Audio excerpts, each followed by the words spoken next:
కళ్యాణ్ గారు రావటం,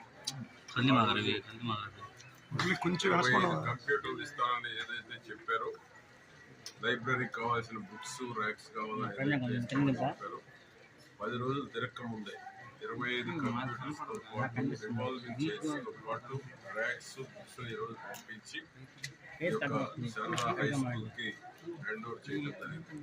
దానికి మా కలెక్టర్ గారు, పంచాయతీరాజ్ కమిషనర్ కృష్ణతేజ గారు, కూటమి నాయకులు అందరూ కూడా వచ్చి ఒక శారదా హై స్కూల్కి అందించడం జరిగింది.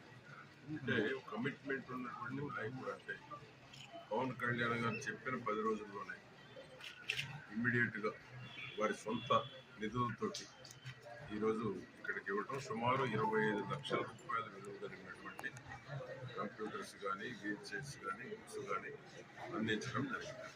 ఎందుకంటే వారు ఏదైతే మాట అన్నారో ఆ మాటని ఎక్కువ రోజులు గడిస్తే కూడా బాగుండదని 10 రోజుల లోపలే డెలివరీ చేయటం జరిగింది.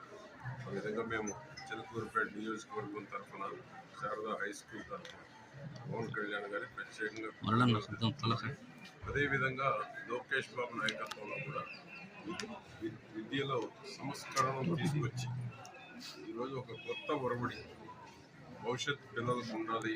విద్యార్థులకి దేశంలోనే నెంబర్ 1 స్థానంలో ఉండాలి. చంద్రబాబు గారు ఏ విధంగానైతే తెలుగు జాతి ఎక్కడున్నా ఫస్ట్ ఉండాలంటారు, లోకేష్ బాబు కూడా ఈ రాష్ట్ర